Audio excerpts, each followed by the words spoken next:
Bueno,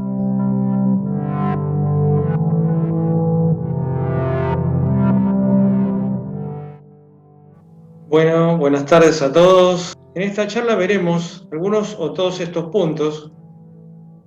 ¿Para qué fue creada la Estación Espacial? ¿Existieron otras estaciones espaciales antes de la Estación Espacial Internacional? ¿Qué tamaño tiene y a qué altura está? Veremos cómo se realizan las comunicaciones, cómo hacen los astronautas para llegar hasta ella, qué hacen en la Estación Espacial, cómo trabajan, cómo duermen. ¿Tienen animales y plantas en la Estación Espacial? Bueno, todas estas preguntas las iremos viendo a continuación. Primero mostremos una imagen de la Estación Espacial con todos sus componentes desplegados, una imagen muy moderna donde de fondo tenemos el cielo, las nubes y el mar. Es como el cielo que vemos desde la Tierra, pero en realidad estamos viendo la atmósfera de la Tierra desde la Estación Espacial. Hay una nave que se está acercando a la Estación Espacial y desde ahí tomaron esa foto. Si se fijan a la derecha se ve un río donde el agua brilla porque justo le está pegando el sol y por eso lo podemos ver. Y están las nubes alrededor y bueno, hay un montón de elementos en esta foto. Es el objeto más grande puesto en el espacio por el ser humano.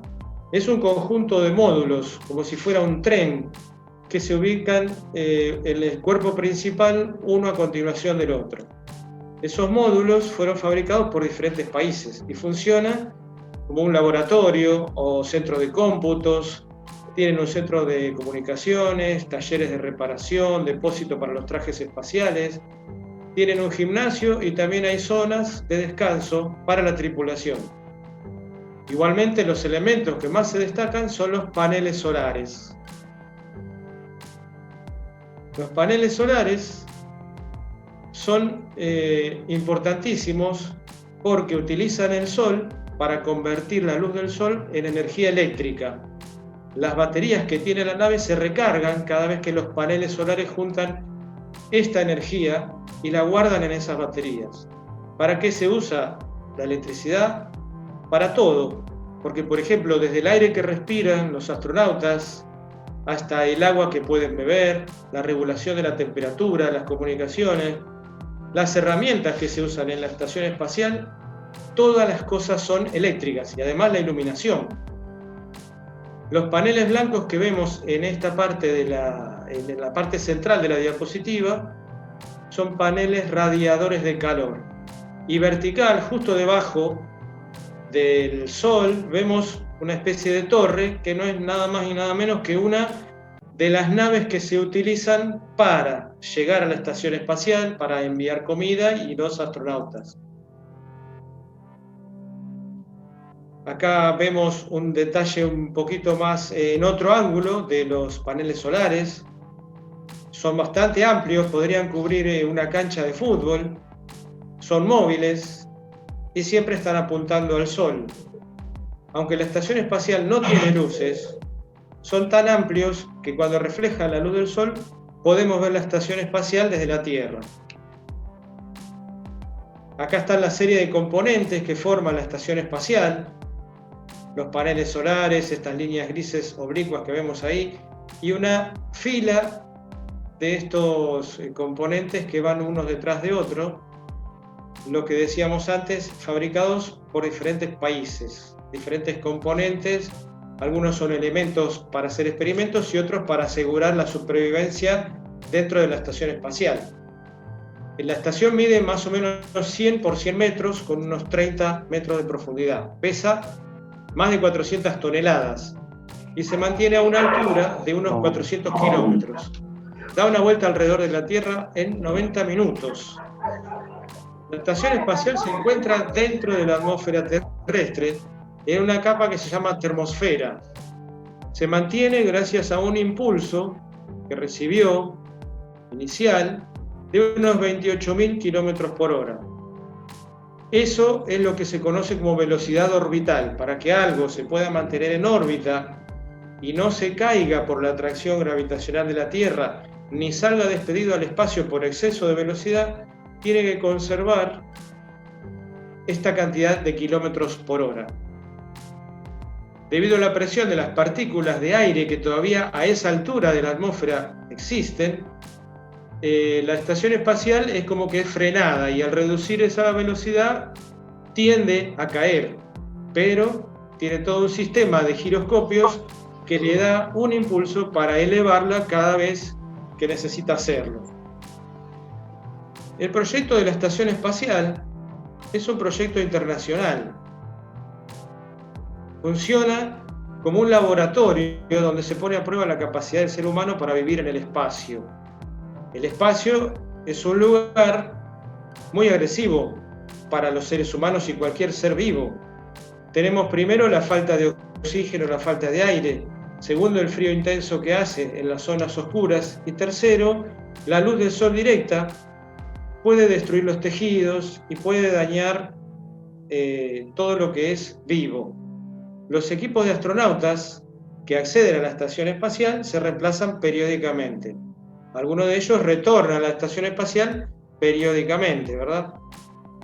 Las agencias espaciales que trabajan y mantienen la tripulación, los mecanismos, son 5, las agencias principales: la NASA, la Agencia Espacial Federal Rusa, la Agencia Japonesa de Exploración Espacial, la Agencia de Canadá y la Agencia Espacial Europea. Hay otras agencias y otros países que participan por intermedio de esas agencias. Las actividades de los astronautas son controladas diariamente desde tierra. Se revisa el estado de salud y las condiciones físicas que cada uno tiene. Este año es muy particular para la Estación Espacial porque estamos celebrando los 20 años continuos de presencia humana en el espacio. Hace 20 años que por lo menos 2 personas están en la Estación Espacial, desde noviembre del año 2000, en forma continua. Si bien está en órbita desde el año 98, la Estación Espacial está habitada desde el año 2000. Y acá está la foto de la primera tripulación, 3 astronautas que permanecieron 136 días en el espacio. Pero ¿qué ocurrió antes de la Estación Espacial? ¿Cómo llegamos a tener una estación espacial? ¿Toda la humanidad la siente como propia? ¿Realmente le pertenece a todos los países? Veamos lo siguiente. Lo que ocurrió antes de que existiera la estación espacial fue la carrera espacial. Fue una lucha por la conquista del espacio entre las 2 potencias del siglo XX, Rusia y Estados Unidos. Y acá tenemos un raconto muy sintético de las cosas que se alcanzaron y se lograron. El primer satélite de comunicaciones que se puso en órbita fue el satélite Sputnik, y lo puso en órbita Rusia, lanzándolo en un cohete desde Baikonur. Ese satélite tuvo éxito y daba una vuelta alrededor de la Tierra y permanentemente transmitía pulsos de radio detectables por radioaficionados. O sea, estaba dando vueltas permanentemente alrededor de la Tierra y lograba transmitir esos pulsos.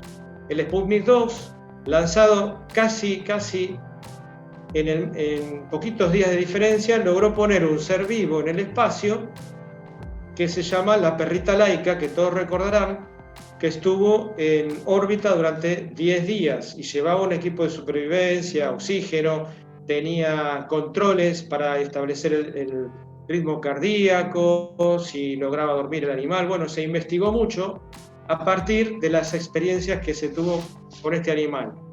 Fíjense que fue esto en el año 57. Recién en el año 58 los norteamericanos lograron poner en órbita un satélite que pudo cumplir con un circuito de varios días en órbita. Era el Explorer 1 y estuvo transmitiendo datos de la alta atmósfera. Detectó partículas de radiación cósmica, la radiación de los cinturones de Van Allen, y estuvo casi 4 meses funcionando activamente. Rusia también fue pionero en enviar personas al espacio, y tanto es así que en el año 61 y en el año 63 colocó el primer hombre y la primera mujer en órbita alrededor de la Tierra. Se llaman Yuri Gagarin y Valentina Tereskova. Había que afrontar muchísimos desafíos para conseguir mantenerlos con vida, mantenerlos con la temperatura adecuada, tanto en la salida al espacio como en el reingreso a la atmósfera. Ustedes saben que una nave espacial o un meteorito o cualquier cosa que quiera ingresar en la atmósfera terrestre en caída libre va a tener una fricción enorme, y eso es lo que soportaban estas primeras naves, unas vibraciones absolutamente inhumanas, por decirlo de algún modo, pero ellos lograron establecer estos equipos y estos trajes espaciales para que las personas pudieran sobrevivir tanto a la salida como al reingreso del espacio. Fue necesario probar y experimentar mucho para lograr esto. Y bueno, tenemos que luego, recién en el año 69, se colocó un grupo de personas en el espacio, en la Luna, perdón. ¿Y quién logró ese objetivo? Si bien los dos intentaron y se acercaron a la Luna con naves no tripuladas y con naves tripuladas anteriores, el Apolo 11 de Estados Unidos pudo lograr su cometido el 20 de junio del año 69. La tripulación de Armstrong, Aldrin y Collins fueron los primeros en llegar a la Luna. Armstrong y Aldrin pisaron la Luna y Collins quedó en órbita esperando cuando el módulo tuviera que retornar para volver todos juntos a la Tierra. Acá tenemos imágenes de cómo se hizo para llevar estas naves. Era necesario impulsos muy poderosos y toneladas o litros de combustible para poder impulsar los cohetes que llevaban estas naves a la alta atmósfera al principio y a la Luna después. Las naves que se ponían en órbita debían alcanzar lo que se conoce como velocidad orbital, lo que hablábamos más temprano, los 28.000 kilómetros por hora. Y los que tenían que subir más allá y trascender a la Tierra para llegar, por ejemplo, a la Luna, necesitaban superar la velocidad de escape, o sea, superar la gravedad de la Tierra. Por eso las explosiones de estos cohetes, la cantidad de combustible y las pruebas que se hicieron previo a esto, no sin fallas y pérdidas de vidas humanas. En el año 71, los rusos, por su lado, lograron poner en órbita un ser humano, pero más tiempo, o sea, no solo unas pocas horas. Y así, con el proyecto de la nave Salyut, que era una pequeña estación espacial, lograron que una tripulación permaneciera 23 días en órbita. La tripulación llegó ahí con una nave espacial Soyuz, la número 11, y pudieron mantenerse en ese habitáculo y tuvieron dificultades al regresar a Tierra porque la cápsula se despresurizó y perdieron la vida al aterrizar. Ese programa prácticamente estuvo suspendido, pero después lo retomaron y duró hasta el año 82. Por su parte, los norteamericanos querían poner un laboratorio en el espacio que lo llamaron Skylab y consiguieron lanzarlo en el año 73. En ambos casos, las naves espaciales eran puestas en órbita sin tripulación y después se enviaban otras naves más pequeñas donde los astronautas tenían que atracar manualmente y acceder al interior de la estación espacial. En el caso del Skylab estuvieron 171 días en órbita, aunque la estación siguió funcionando después de que los astronautas descendieron. Uno de los desafíos muy importantes que tuvieron eran las comunicaciones, porque lo que los norteamericanos querían era controlar el estado físico de los astronautas en todo momento. Entonces tuvieron que hacer muchos esfuerzos para que el control cardíaco, la presión, el nivel de oxígeno en sangre pudiera ser transmitido desde la estación espacial Skylab a Tierra.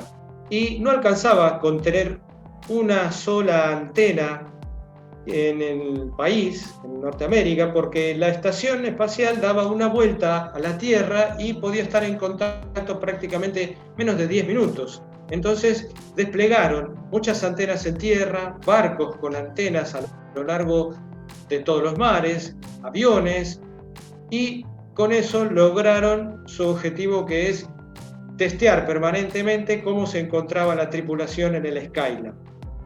Hoy día la estación espacial tiene la ventaja de poder contar con satélites de comunicaciones geoestacionarios mucho más elevados, mucho más distantes de la Tierra que la propia estación, que reciben las señales, esté donde esté permanentemente la estación espacial, y esos satélites las retransmiten a los centros espaciales de control.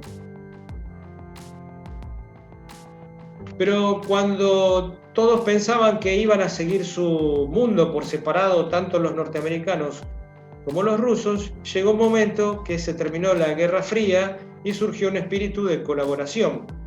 Y también surgió la necesidad, dicho sea de paso, porque era muy costoso mantener los astronautas, subir las provisiones con semejantes cohetes y tanto gasto en combustibles. Entonces, a los dos países les convenía unar esfuerzo y, a futuro, crear una estación espacial internacional. Ya en el año 72 se firman los primeros acuerdos para lograr eso. Fruto de esos acuerdos es la misión espacial Apolo-Soyuz. La misión Apolo-Soyuz se concretó en el año 75. Ambos países habían explorado por separado el espacio. Cada uno había desarrollado elementos, maquinarias, ingeniería, electrónica, muy diferentes unos de otros. Entonces el desafío que tuvieron los ingenieros de los dos países fue acondicionar las naves para que pudiera ser posible el acoplamiento y el pasaje de tripulación de una de las naves a otra. El soporte vital fue lo que tuvieron más inconvenientes, ya que cada una de las dos tripulaciones utilizaban un sistema diferente para respirar. Los norteamericanos usaban oxígeno puro y los rusos usaban una mezcla más parecida al aire que se respira en la Tierra. La solución que encontraron los ingenieros es crear una cámara de descompresión parecida a la que usan los buzos cuando suben de las profundidades del mar a la superficie. Los buzos tienen que permanecer, su organismo se adapta. Acá vemos a la derecha la nave Skylab y la nave Soyuz, y en el medio tenemos un elemento que es una cámara de descompresión donde accedían dos de los astronautas norteamericanos. Estaban ahí unas 3 horas y después podían ingresar tranquilamente a la estación, digamos, a la pequeña estación espacial de los rusos. Cuando una vez que se juntaron, compartieron comida y charlas, y además cada uno entregó como obsequio al otro grupo una serie de semillas de su tierra natal. Acá tenemos la foto de esos astronautas que intervinieron, 3 norteamericanos y 2 rusos. La misión fue un éxito, todos volvieron sanos y salvos a sus países, y a partir de ahí podemos decir que comenzó los primeros pasos para integrar la estación espacial actual. No con estas naves, ya veremos qué es lo que pasó. Los rusos siguieron con sus experimentos y, tomando como base una nave Soyuz, empezaron a acoplar nuevos componentes y construyeron la estación espacial Mir, una misión que duró desde el año 86 hasta el año 99. tuvieron que construir en el espacio, que era una de las cosas nuevas que aportó esta misión. Los rusos avanzaron en solitario y los trajes espaciales que permitieron a los astronautas salir al exterior de las naves y unir las diferentes piezas y acoplar las naves a medida que iban llegando, le dieron la posibilidad al ser humano de construir en el espacio. Ellos usaban en la espalda una mochila que convertía el traje espacial en una pequeña nave. Dentro del traje espacial, de la cabeza a los pies, esos trajes tienen unos líquidos que refrigeran o calientan el ambiente interno del traje y además son totalmente herméticos. En el mismo sistema de mochila hay baterías que les permiten comunicarse con la gente que queda dentro y además hay un sistema que les permite respirar.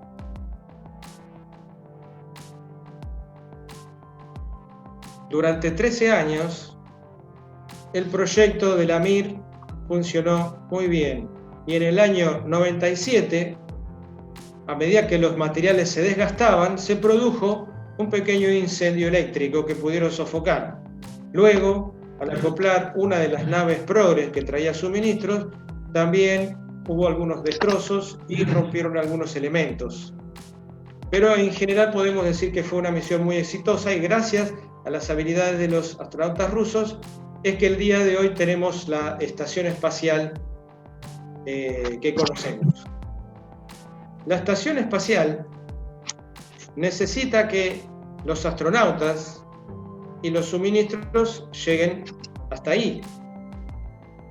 Entonces, acá estamos haciendo una enumeración de los diferentes naves, por ejemplo el transbordador espacial, las naves Soyuz que describimos anteriormente, sirven para llevar el personal a bordo. Actualmente las que quedan en funcionamiento son las naves rusas, Progress y Soyuz. Anteriormente y hasta el año 2011 se utilizaban los transbordadores espaciales, que eran como unas enormes aviones con una bodega de carga, que eran impulsadas con unos cohetes y retornaban del espacio y eran reutilizables. También vemos acá que hay una lista de vehículos de transporte no tripulados, que son los que se usan para suministro de provisiones. Hace muy poco se están usando las naves de SpaceX, las Crew Dragon. Acá tenemos algunas fotos de lo que para mí es uno de los vehículos más impresionantes, el transbordador espacial. A la izquierda tenemos el despegue del transbordador y en el medio vemos una foto tomada desde lejos donde se ve la superficie de la Tierra, una línea celeste contra lo negro que es la atmósfera terrestre, el recorte en el borde de la Tierra y anclado un transbordador espacial.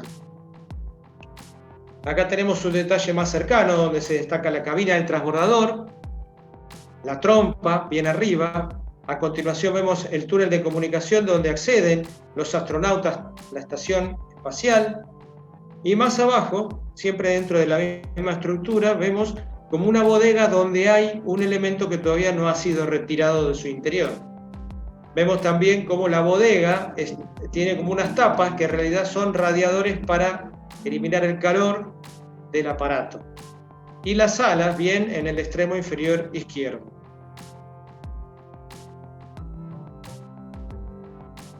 La Estación Espacial Internacional fue ensamblada por astronautas, pero también tenía entre sus componentes un brazo robótico desmontable que le permitió a los astronautas instalar componentes nuevos que eran llevados hasta ahí por el transbordador espacial.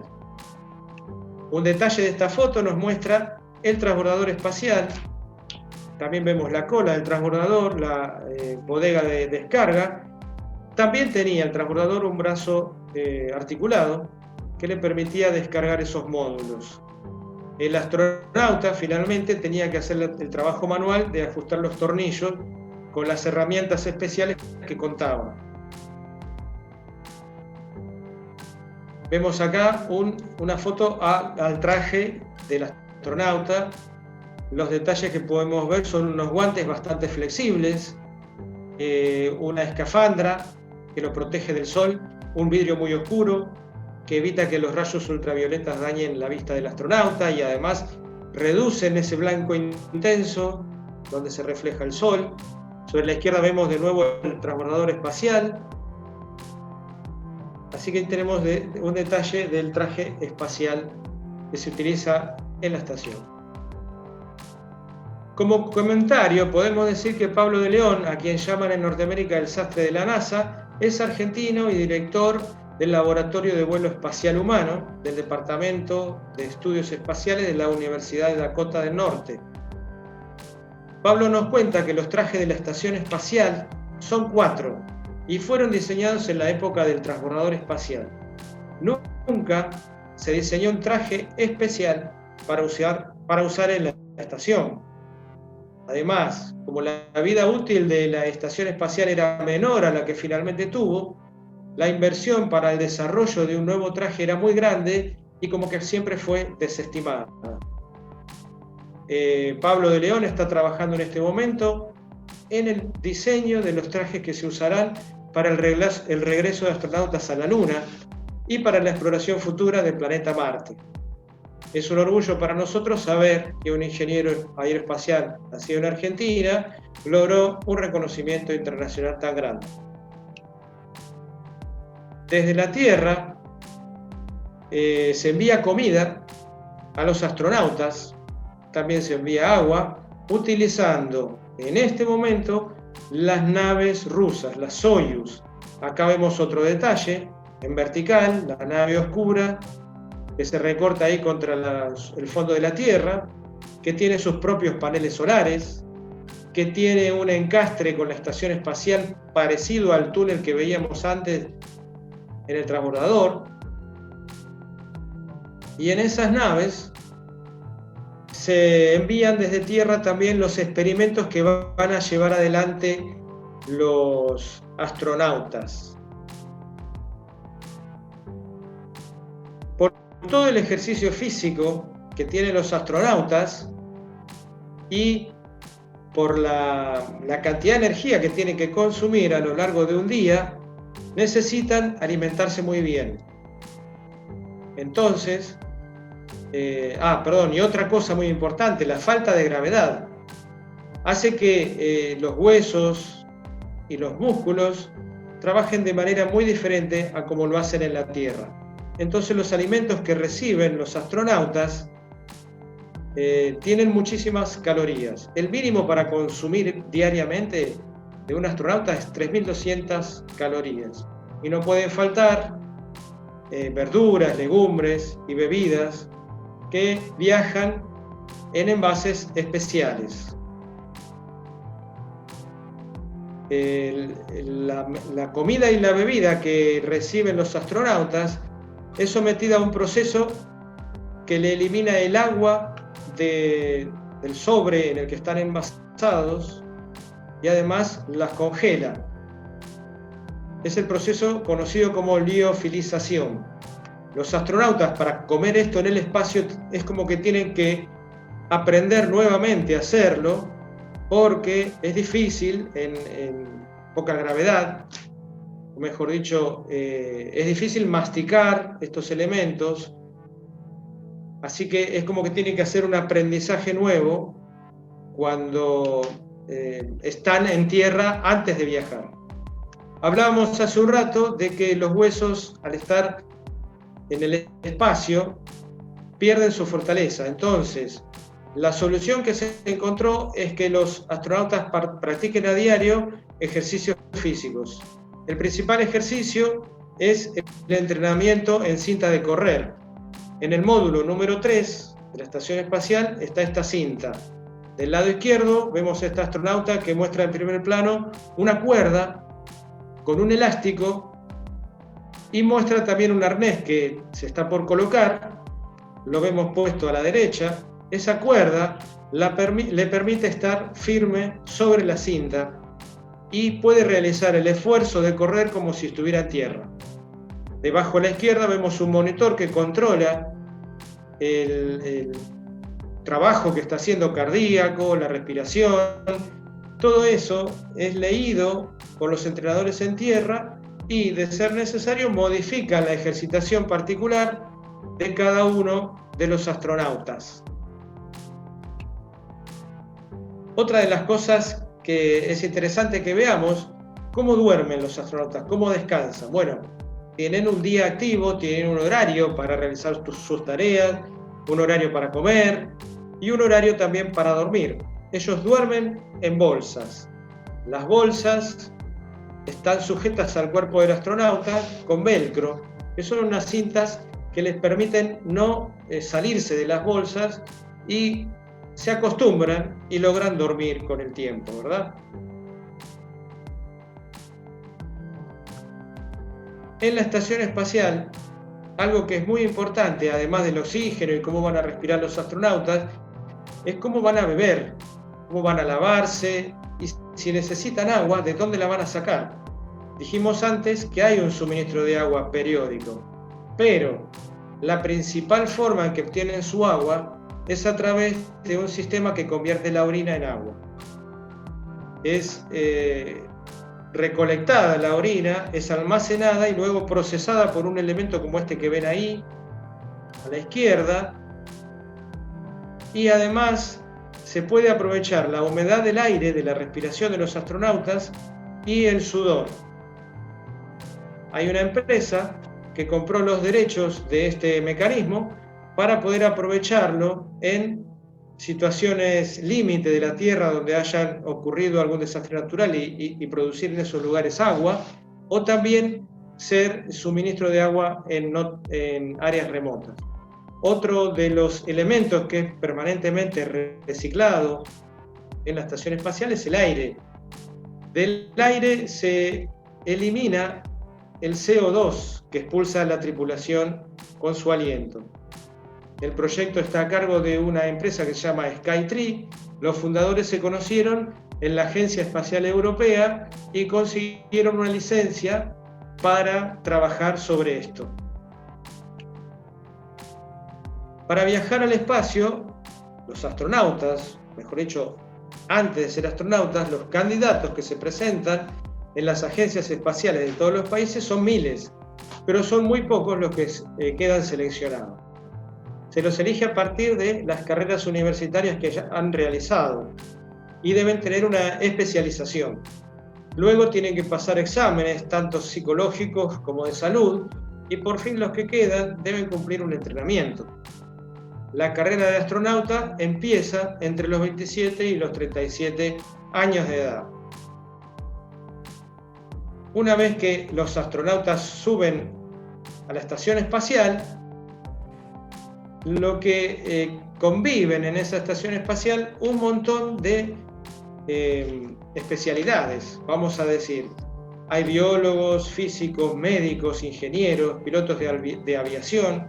Cada uno atiende sus propios experimentos y cada uno realiza trabajos específicos. Los trabajos y los experimentos que tienen que llevar adelante se deciden previamente en la Tierra. A veces, las cosas que ellos realizan sirven de prototipo para elementos que después terminan siendo comerciales. Acá vemos al astronauta que está trabajando con un densitómetro óseo, que es un dispositivo que toma imágenes de huesos de roedores. Para el experimento se investigan las proteínas que pueden prevenir la pérdida tanto de masa muscular como de masa ósea en el espacio. Esa sería la función del trabajo que está realizando esta astronauta. Acá tenemos otro astronauta que lo que está llevando a cabo es una investigación sobre los efectos del vuelo espacial en el metabolismo. Usa pequeños animales que se llaman rotíferos. Todos los estudios que ellos realizan quedan registrados en computadoras y, como vemos, a veces pequeños animales viven en la estación espacial junto con los astronautas y participan de estos experimentos. También hay plantas en la estación espacial. Acá vemos una foto de la primera planta de lechuga creada o nacida en la estación espacial a partir de una bolsa con semillas y una serie de luces LED especiales que lograron que las semillas brotaran y generaran este tipo de lechuga que es oscura, como ven ahí. Y bueno, esa es otra de las cosas que se ha podido realizar en la estación espacial. Otro ejemplo de investigación en la estación espacial es un parche biométrico portátil aplicado en el cuerpo del astronauta. Permite guardar en las computadoras de a bordo los datos biológicos de las personas. Estos sistemas, como decíamos antes, son muy útiles para los astronautas, pero a la larga, muchas veces, algunos de ellos llegan también a la gente común. ¿Por qué es importante la exploración espacial? Y acá es donde respondemos esa pregunta. Aunque pueda parecer que el espacio es algo que preocupa a un número reducido de países, muchos elementos de los que usamos todos los días surgieron por necesidad en las misiones espaciales. Y acá vamos a ver una lista de ejemplos.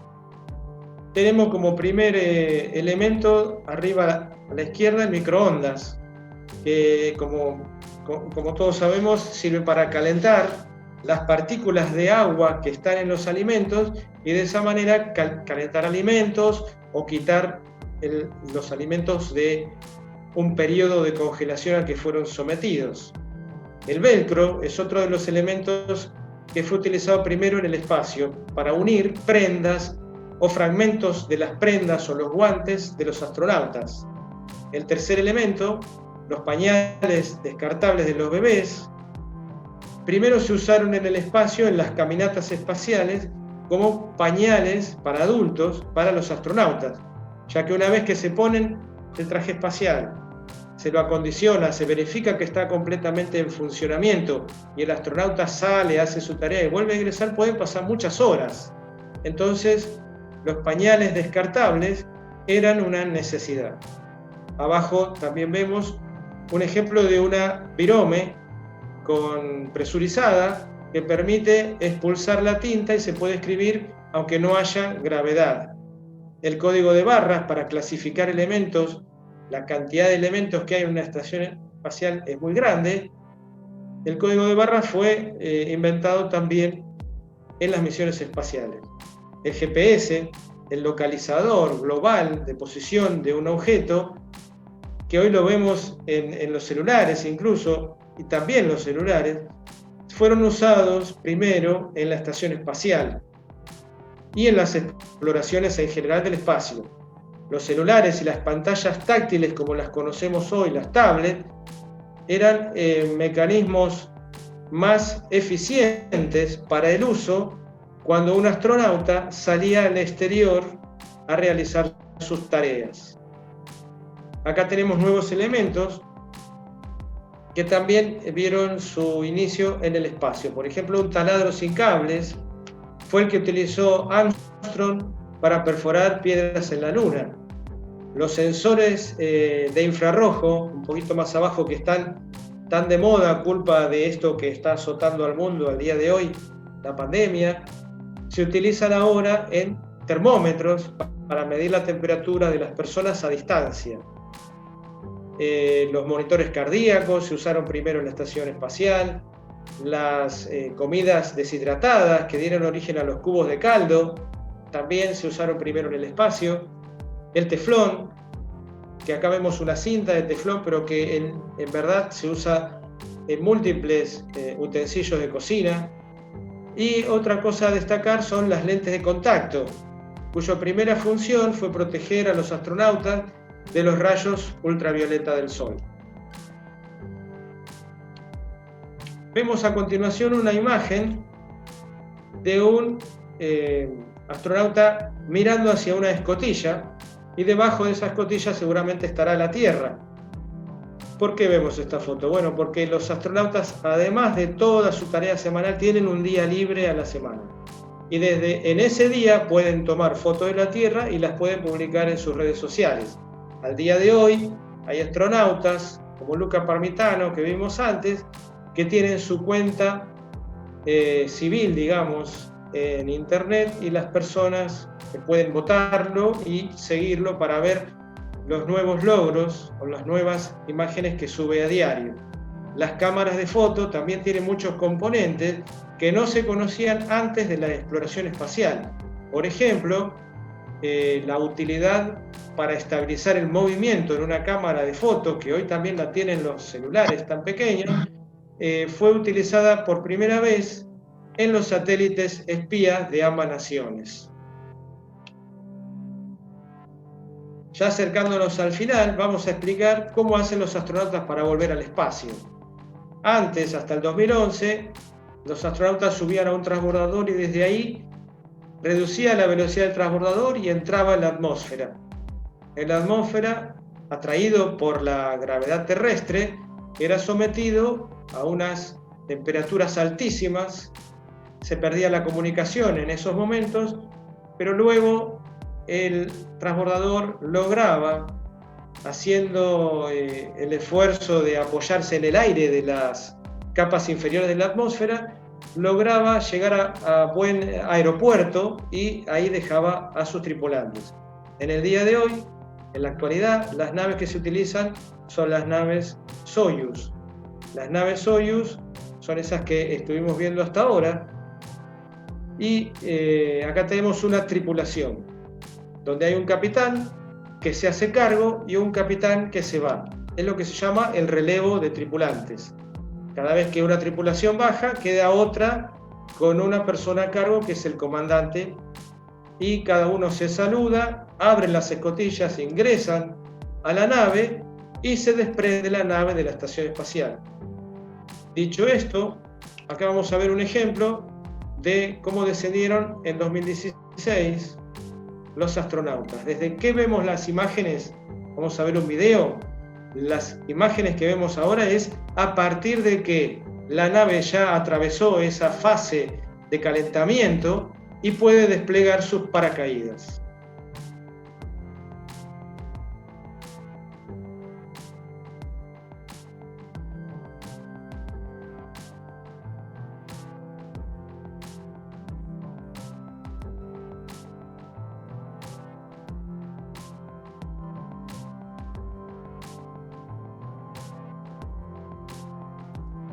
Lo que vemos acá es un aterrizaje en el desierto de Kazajstán, en Rusia.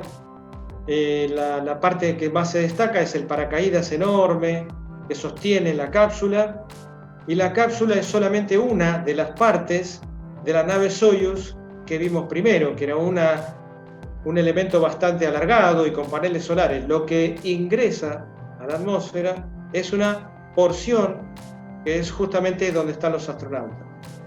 Las manchas que vemos ahí no es agua, sino que son las nubes sobre el terreno.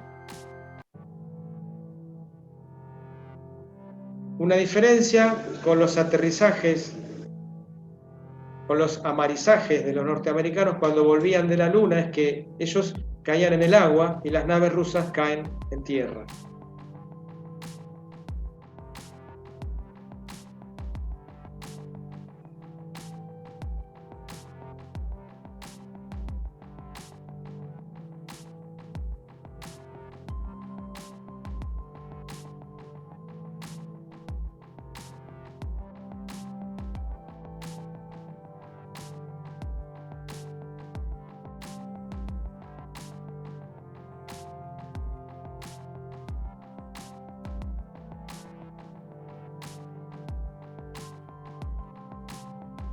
Es una cantidad enorme de gente la que participa en el rescate, entre comillas, de los astronautas, y es un rescate porque por sí mismo ellos no se podrían valer.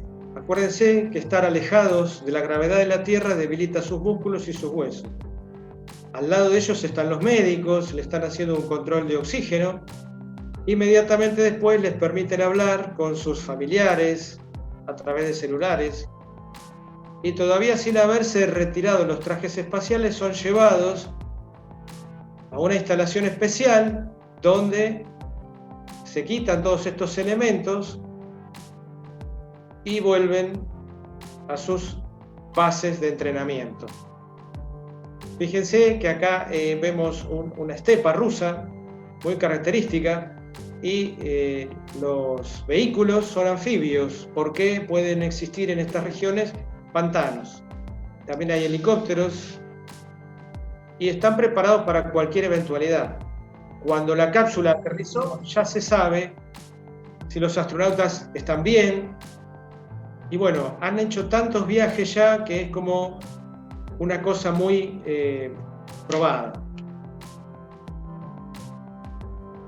Acá vemos una foto del momento preciso cuando la nave rusa está tocando tierra. Unos metros antes se disparan unos retrocohetes que permiten que el golpe contra el suelo no sea tan abrupto. Ese es el resplandor que vemos en la foto. Después en esta foto vemos los detalles de la exposición enorme al calor de la atmósfera a la que se vieron sometida la cápsula.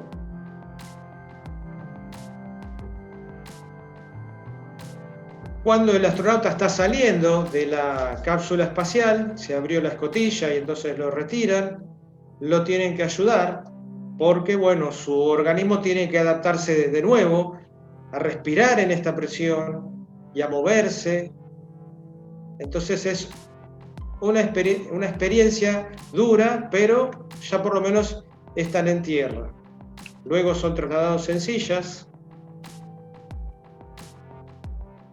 Y bueno, acá tenemos una imagen final del astronauta saludando. Bueno, ya estamos finalizando la clase. Por último, vamos a decir que la estación espacial se puede ver desde tierra. Acá tenemos una foto de la constelación de Orión en el atardecer. Y tanto al atardecer como al amanecer son los horarios más propicios para ver, incluso para fotografiar la estación espacial. El que no la vio nunca, podemos decir que es como estar observando un avión que se acerca de frente con una luz muy, muy fuerte. Cuanto más alto está la estación espacial y cuanto mejor estén iluminados los paneles solares, más brillante la vamos a ver. Recuerden que no tiene luz propia la estación espacial, sino que es el reflejo del Sol. Y les presento algo que tal vez algunos ya conocen, que es una aplicación para celular que se llama ISS Detector. Y tenemos acá a la vista 3 pequeñas pantallas que son capturas de esa aplicación, donde vemos bien a la izquierda los periodos del próximo paso de la estación espacial. Esto se configura y permite avisarnos, generar una alarma para que el sistema nos avise cuando está por pasar o nos muestre una secuencia de los días que va a estar visible, el horario, el clima que va a tener. La última columna donde vemos un círculo con unas nubes es la luna, con unas nubes. En el medio vemos un ojo que puede ser un poco más grande o más chico, que indica el brillo que va a tener en ese momento la estación espacial, lo que vemos ahí como ISS en color celeste, y también algún detalle más de algún brillo de un satélite en esta aplicación. En la pantalla del medio vemos una brújula que nos permite orientarnos en el cielo para ver por dónde va a empezar el recorrido y hacia dónde se va a dirigir. Y por último, si nos interesa ver en qué lugar del planeta está la estación espacial, aunque no sea visible para nosotros, el sistema nos va a informar en todo momento dónde está ubicada la estación espacial. Bueno, con esto estamos cerrando la charla. Les cuento que hicimos solamente un pequeño resumen de todo lo que se trabaja en la estación espacial. El SpaceX, que está tan de moda ahora, y la cápsula Dragon, da para otra charla más extensa, ¿verdad? Podemos decir también que en 2005, 5 años después de que esta estación espacial cuenta con personal a bordo, en días que nuestro grupo de astronomía nació en el Observatorio de Física Solar de San Miguel. Este año 2020 es muy especial para nosotros por la pandemia, dado que nuestro lugar donde habitualmente damos los cursos, la Biblioteca de San Miguel, está cerrado por lo que ustedes ya saben, el aislamiento preventivo y social. Por eso es que Daniel y Patricia se han convertido en un gran nexo de todos nosotros con nuestros exalumnos y alumnos. Así que vaya mi agradecimiento para ellos, agradecimiento también para todos los profesores que dieron charlas y más que nada para todos ustedes como alumnos que han sido nuestros seguidores durante este año, donde estamos cumpliendo 15 años divulgando y enseñando astronomía desde la educación no formal. Gracias a todos, hasta la próxima.